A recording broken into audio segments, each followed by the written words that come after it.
नमस्कार, मेरा नाम है मोहनी चौहान। प्रज्ञा विडोवल एजुकेशन चैनल में आप सभी का स्वागत है। दोस्तों, आप सभी लोग पिछले वीडियो में एकलव्य आदर्श आवासीय विद्यालय का भाग एक कुछ सामान्य परिचय आप लोग को बता दिया था और प्रवेश से संबंधित कुछ संक्षिप्त जानकारी दे दिया था। इसके आगे मैं आप लोग को भाग 2 में कुछ प्रवेश से संबंधित जानकारी और कुछ आरक्षण से संबंधित जानकारी आप लोग को बताऊंगा। तो ज़्यादा जानने के लिए इस वीडियो को शुरू से अंत तक जरूर देखिएगा। चलिए आप लोग को कंप्यूटर स्क्रीन की ओर ले चलता हूँ। चलिए दोस्तों, आज की वीडियो में आप लोग को एकलव्य आदर्श आवासीय विद्यालय के भाग 2 में आप लोग को प्रवेश अर्हता से संबंधित बताऊंगा और साथ में आरक्षण के बारे में बताऊंगा। इसमें किस टाइप का आरक्षण मिलते हैं। तो आइए हम लोग शुरू करते हैं। भाग 2 सामान्य दिशा निर्देश। ठीक है, तो 2.1 में प्रवेश हेतु अर्हता एडमिशन एलिजिबिलिटी। तो प्रवेश के लिए क्या क्या एलिजिबिलिटी होना चाहिए, अर्हता होना चाहिए। जिस शैक्षणिक सत्र में प्रवेश हो रहा है उस वर्ष में कक्षा 6वीं में प्रवेश हेतु 31 मार्च की स्थिति में न्यूनतम आयु 10 वर्ष एवं अधिकतम आयु 13 वर्ष की होना चाहिए। अधिकतम 13 वर्ष मतलब 10 और 13 वर्ष के बीच होना चाहिए। ठीक है, उससे कम नहीं होना चाहिए, उससे ज्यादा नहीं होना चाहिए। 13 वर्ष ये सब कहा जा रहा है। विद्यार्थी जिसकी जन्म तिथि 1 अप्रैल को है तो उसे भी विचार किया जा सकेगा, जिसका जन्म तिथि 1 अप्रैल को जन्म हुआ है। ठीक है, उसके बाद है 2.2 कक्षा 6वीं में प्रत्येक कक्षा के 2 शिक्षक होंगे, जिसमें प्रत्येक कक्षा में 30 विद्यार्थी प्रवेशित होंगे। प्रवेश देने हेतु विद्यालय के प्राचार्य सक्षम प्राधिकार होंगे। मतलब यहाँ पर हर प्रत्येक कक्षा में 2 शिक्षक होंगे, 2 सेक्शन बटा रहेगा, एक बालक के लिए एक बालिका के लिए। ये भी हो सकता है, आपको 15-15 बालक बालिका भी बांटा जा सकता है। ठीक है, उसके बाद 2.3 कक्षा 6वीं में प्रवेश हेतु पात्रता की सामान्य मापदंड। यहाँ पर कुछ मापदंड दिया हुआ है। ठीक है, तो प्रवेश के लिए क्या क्या मापदंड लगता है उसको आपको फॉलो करना पड़ेगा, पालन करना पड़ेगा। ठीक है, तो पहला मापदंड है विद्यार्थी की आयु, जो हमने शुरू में बता चुके हैं। 10 वर्ष से 13 वर्ष के बीच होना चाहिए। ठीक है, 1 अप्रैल 2025 या 31 मार्च की 2025 की स्थिति में। इससे आप थोड़ा घटा भी के निकाल सकते हो कि मेरे बच्चे को उम्र कितना आ रहा है। ठीक है, दूसरा है प्रवेश के समय कक्षा 5वीं उत्तीर्ण होना चाहिए। औपचारिक और अनौपचारिक। औपचारिक और अनौपचारिक क्या होता है? औपचारिक में क्या है, आपका नियमित विद्यार्थी होना चाहिए, मतलब रेगुलर स्टूडेंट होना चाहिए। अनौपचारिक मतलब जैसे कुछ ओपन एग्जाम होते हैं, NIOS के जरिए होते हैं, उसको अनौपचारिक बोलते हैं। ये बहुत ही रेयर है, NRC वाले स्टूडेंट बहुत कम ही मिलेंगे, लेकिन यहाँ पर प्रावधान किया गया है। उसके बाद तीसरा है छत्तीसगढ़ राज्य का मूल निवासी होना चाहिए। तो आप सभी को पता है हमारे पूरे देश भर में एकलव्य आदर्श आवासीय विद्यालय संचालित हो रहा है, कुछ राज्यों को छोड़कर। ठीक है, जैसे आपका तमिल है, केरल है, वहाँ हो सकता है नहीं होगा, लेकिन प्राय सभी राज्यों में एकलव्य आदर्श आवासीय विद्यालय स्थापना की गई है। ठीक है, तो सब अपने अपने निवासी के आधार पर अपने राज्य में भर्ती करेंगे। तो उसी तरह से हमारे छत्तीसगढ़ में मूल निवासी मांगा गया है, अन्य राज्य से नहीं होना चाहिए, इसीलिए मूल निवास प्रमाण पत्र मांगा जाता है।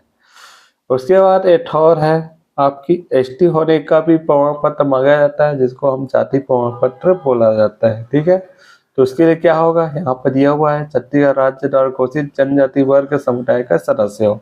अब ST वर्ग से क्या होता है, विशेष पिछड़ी जनजाति भी आ जाता है, जिसको हम PVTG बोलते हैं, वो भी आदिवासी की कैटेगरी में आता है।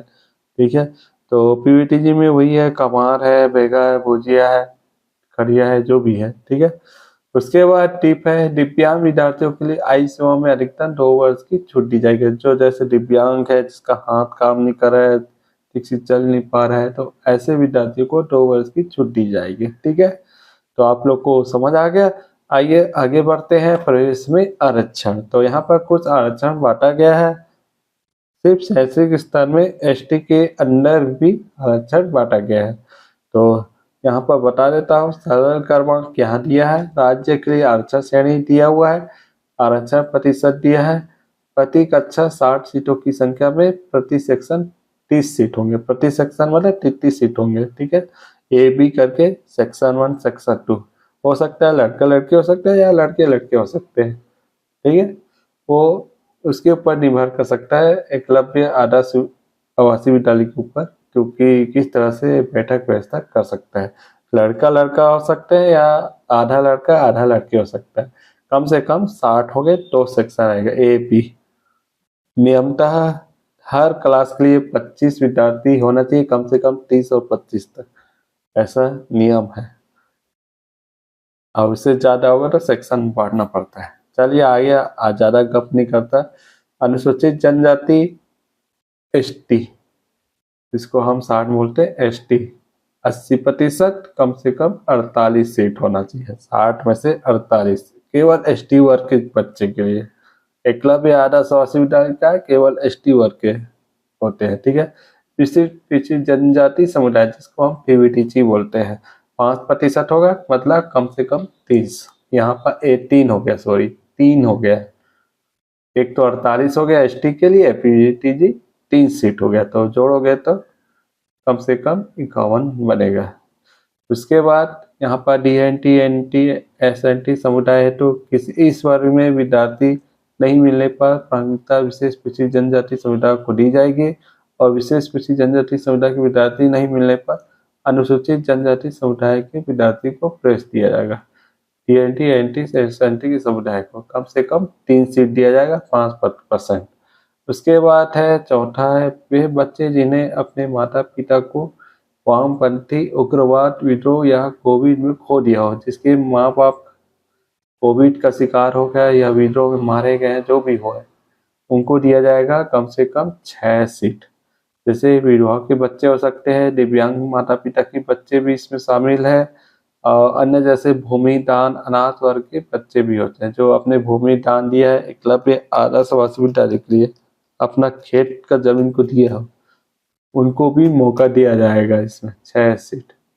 उसके बाद आता है, इसमें कुछ टिप्स दिए हुए हैं। इसमें वामपंथी उग्रवाद के शिकार नागरिक और वामपंथी उग्रवाद से लड़ते हुए अपनी जान गंवाने वाले पुलिस अर्धसैनिक सशस्त्र बल के जवान भी शामिल हों, उसको भी कुछ % दिया जाएगा। उसके बाद 5% यानी 60 में से 3 सीटें दिव्यांग बच्चों की आरक्षित है। ये सीटें होगी एसटी से 2 सीट या अन्य से 1 सीट अलग हो सकता है। अब इसके बाद आता है, जैसे कुछ कर्मचारी होते हैं एकलव्य में पढ़ाने वाले, कुछ कर्मचारी के बच्चे भी होते हैं वहाँ पर, और जो कर्मचारी के बच्चे भी क्वार्टर में निवास करते हैं। कर्मचारी भी रहता है, बच्चे भी रहते हैं, उनके बच्चे तो भी रहेंगे, क्योंकि उसको हर सालों साल पढ़ाना ही है एकलव्य में, तो उसके बच्चे कहाँ जाएंगे। तो उनके लिए भी शासन ने सुविधा प्रदान कर दिया गया है। कम से कम अतिरिक्त 10 सीट के लिए दे दिया गया है। अब 10 सीट बिना एग्जाम दिए हो सकता है इसमें भी एग्जाम देना पड़ेगा, तो क्लियर तो नहीं किया है। तो 10 सीट ऐसा है जो कर्मचारी के बच्चे को दिया जा सकता है, जैसे पदस्थ चिकित्सक का भी हो सकता है, मेडिकल स्टाफ हो सकता है, सीएस का भी हो सकता है। तो इसमें ज्यादातर इसको ज्यादा मिलेगा एकलव्य विद्यालय के स्टाफ के बच्चे को ही मौका दिया जाएगा, क्योंकि उसको सबसे ज्यादा जरूरी है।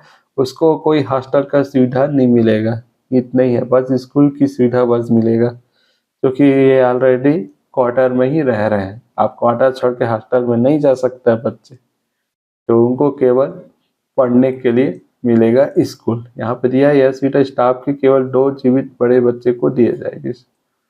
अतिरिक्त सीट से चयनित विद्यार्थी से किसी प्रकार का शुल्क नहीं लिया जाएगा, और न ही कोई आर्थिक व्यय इन विद्यार्थियों पर किया जाएगा। पूरा निःशुल्क है।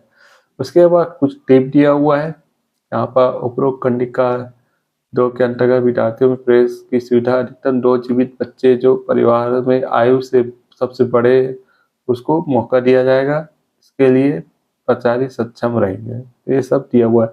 उसके बाद ट्रांसजेंडर का आता है जिसमें लड़का लड़की का पहचान नहीं होता, अलग टाइप होता है, लेकिन इसको लड़के की श्रेणी में रखा जा सकता है जो कि ज़्यादातर लड़के जैसे दिखते हैं, ठीक है, दिखने में, लेकिन वो ट्रांसजेंडर में आ जाते हैं। प्रत्येक वर्ग के लिए अलग अलग मेरी सूची तैयार की जाएगी। प्रत्येक वर्ग में बालक या बालिका हेतु पृथक कट ऑफ अंक निर्धारित किया जाएगा। बालक के लिए अलग, बालिका के लिए अलग। ठीक है, आप लोग को समझ आ गया। डिजिटलाइजेशन इधर दिया हुआ है। यदि किसी वर्ग में अपर्याप्त आवेदन प्राप्त होते हैं या प्रवेश परीक्षा अपर्याप्त विद्यार्थी चयन होते हैं तो ऐसी स्थिति में विभिन्न जाति समूह के लिए निर्धारित आरक्षण परिवर्तन हेतु निम्नानुसार है। ये लास्ट स्टेप है। यदि एसटी वर्ग से नहीं आते हैं बच्चे तो ये आखिरी ऑप्शन बचेगा, ये सब, ठीक है, ये लास्ट है एकदम। तो ये संभावना बहुत कम रहता है, लेकिन यहाँ से पूरा कवर हो जाता है आरक्षण से, बहुत सारा बेनिफिट मिलता है।